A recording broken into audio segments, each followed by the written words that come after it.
Some people are easy to replace. A title, a parking spot, a name on a directory, easy to replace.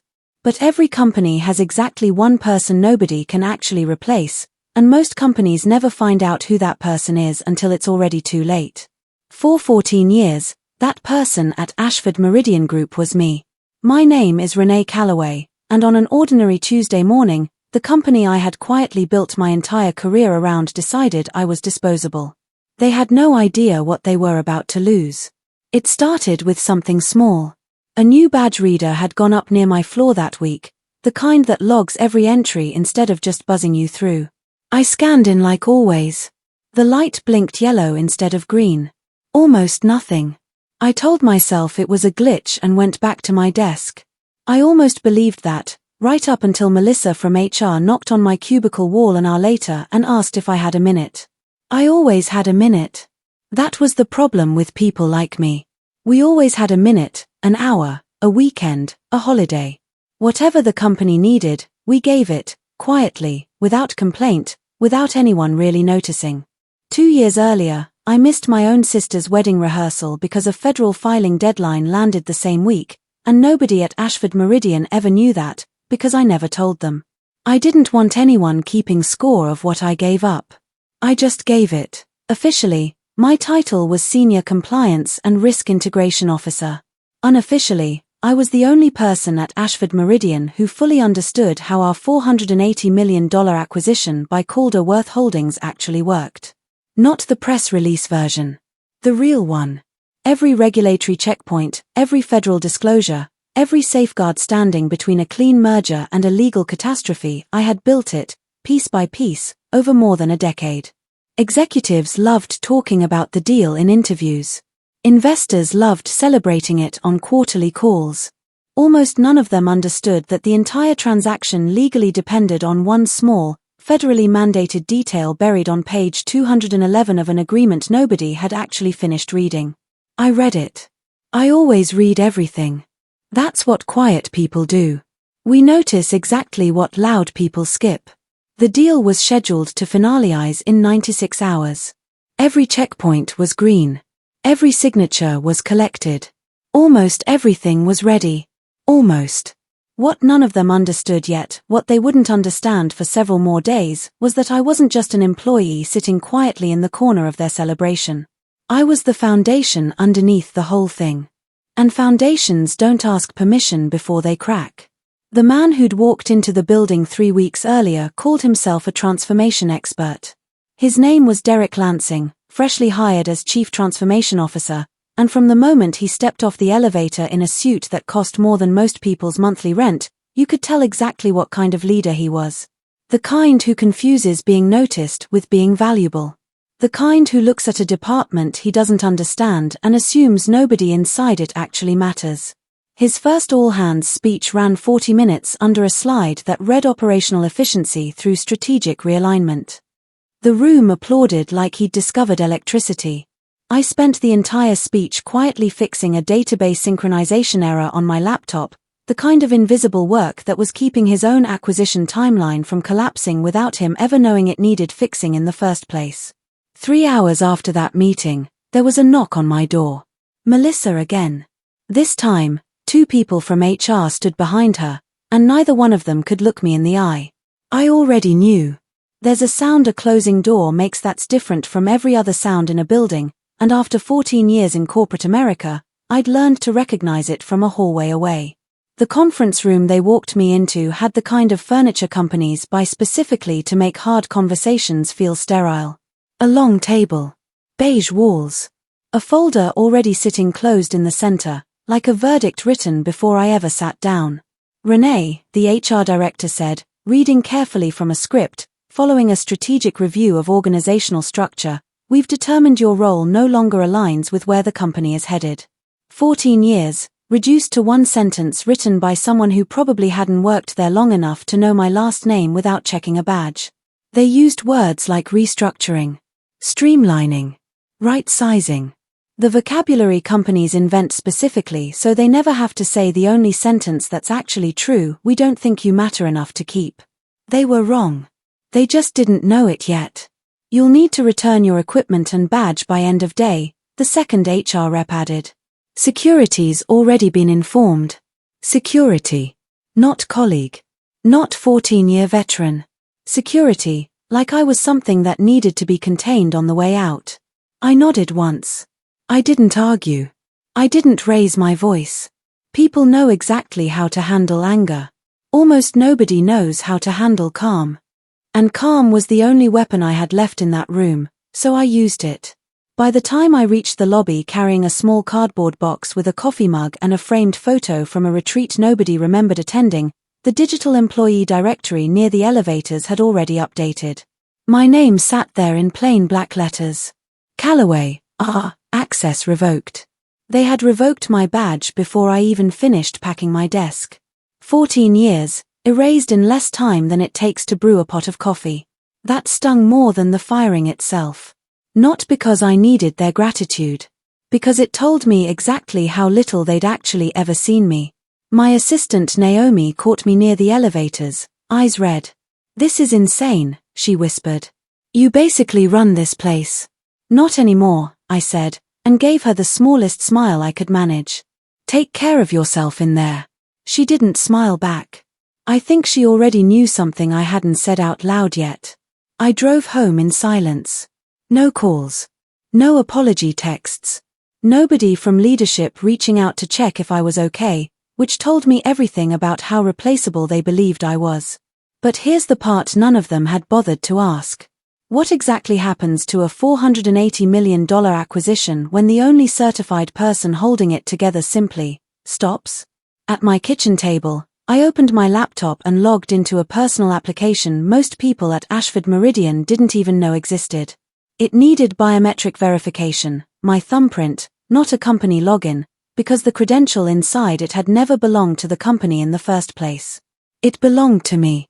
Federal regulations require certain regulated acquisitions to be overseen by an independently certified liaison, someone whose authorization sits outside company control specifically so executives can't manipulate the process. Ashford Meridian had assigned that certification to me years earlier, and then, like everything else about my role, quietly forgotten how important it was. I never reminded them. Why would I? The credential sat there on my screen, one small icon representing months of background checks, legal clearances, and federal paperwork most employees would never agree to sit through. A warning appeared the moment I selected it. This action is permanent and cannot be reversed. Continue. I sat with that question longer than I expected to. Not out of doubt. Out of something closer to clarity. Then I pressed confirm. No alarms went off. No dashboard lit up red somewhere in real time. Just one quiet deletion, the kind of action that looks like nothing in the moment and changes everything 72 hours later. Without that authorization, the acquisition could no longer legally complete its final verification step. Not because I sabotaged anything. Because the system had been built, by me, to fail safely the instant the wrong person tried to push it through without the right authority behind it. I hadn't broken anything. I had simply stopped holding it together. That night, I pulled an old fireproof folder out of a closet, one labeled in my own handwriting, contingency.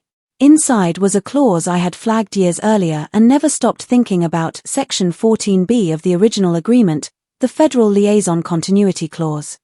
It stated, in dense legal language nobody at Ashford Meridian had ever bothered reading carefully, that the certified compliance liaison overseeing a regulated acquisition could not be removed without a fully certified, federally approved replacement already in place. Termination without that replacement automatically suspended the transaction's legal validity until a new liaison completed the same certification process I had completed years earlier. A process that took, at minimum, several months. They had 96 hours. I closed the folder, made a cup of tea, and sat in a kitchen that had never felt quieter. Somewhere across town, a $480 million deal had already died 3 hours earlier, and the only person in the room when it happened was me. What none of them knew yet was that the silence wouldn't last much longer. The first sign of trouble appeared at 8:51 the next morning. Someone inside Ashford Meridian tried to run the final verification sequence on the acquisition. The system rejected it instantly. Most employees never even saw the alert. Those notifications routed through federal compliance channels, not executive dashboards, which meant nobody important even knew there was a fire yet. They tried again an hour later. Same result. By noon, the panic had started crawling through the building like smoke under a door, the kind nobody notices until the whole floor is already full of it. I spent that morning doing absolutely nothing, which felt, after 14 years, like the most productive thing I'd done in a decade. My phone buzzed. Unknown number. I let it ring out.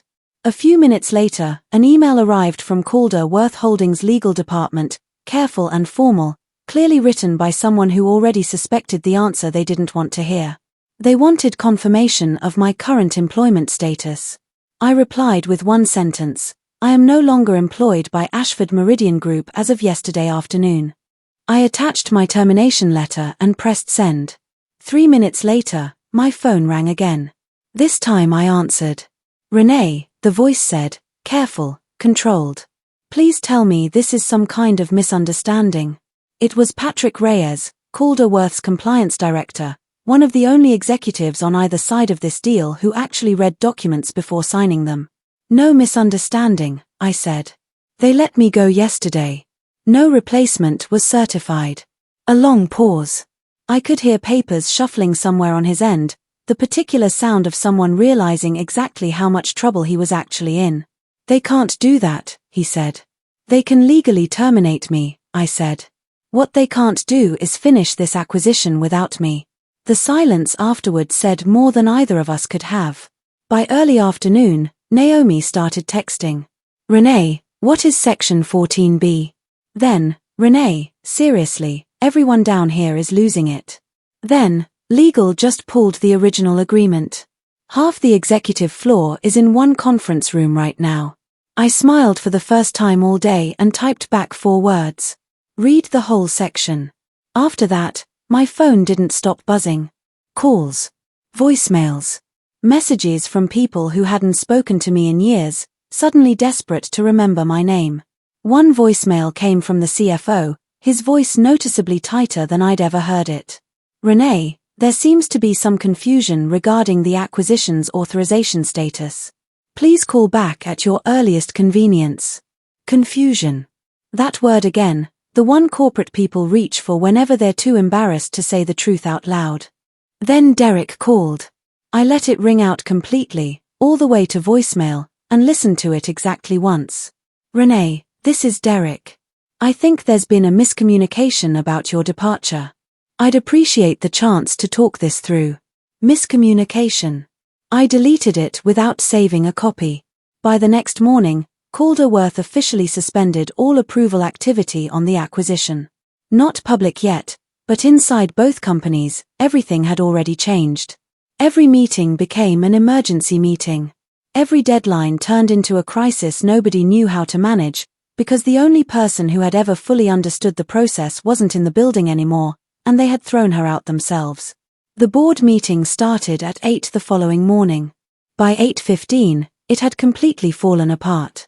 Derek sat at the head of the table trying to project the same confidence he'd shown on his first day, but confidence doesn't mean much once the numbers stop cooperating. One board member, a blunt, older investor named Gerald Holt, finally said what nobody else wanted to. Let me make sure I understand this correctly, Gerald said. A $480 million acquisition is frozen because we fired one compliance officer. Nobody corrected him, because nobody could. The general counsel adjusted her glasses and said quietly, technically, she wasn't just a compliance officer. She was the federally certified liaison this entire transaction legally depended on. Gerald looked at Derek. Derek looked at the table. And for the first time since he'd walked off that elevator in his expensive suit, nobody in the room applauded anything he said. Within a week, the deal collapsed entirely. Calder Worth walked away rather than wait months for a new liaison to complete federal certification, and Ashford Meridian's stock dropped hard enough that the board needed someone to blame in public. They chose Derek. The visionary who had spent 3 weeks talking about efficiency became, almost overnight, the most expensive mistake in the company's history. As for me, I didn't gloat, because I didn't need to. 2 weeks later, I got a call from a completely unrelated firm, one that had heard exactly what happened through the kind of industry whisper network that travels faster than any press release ever could. They offered me a consulting contract at nearly triple my old salary, specifically to help them avoid making the same mistake Ashford Meridian had just made on a very public stage. I said yes. Companies love calling people indispensable right up until the moment they decide those same people are too expensive to keep. What they never calculate correctly is the cost of replacing 14 years of knowledge nobody else ever bothered learning in the first place. I didn't destroy that acquisition.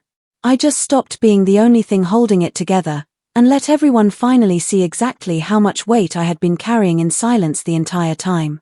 They called me a security risk on my way out the door. They had no idea how right they were.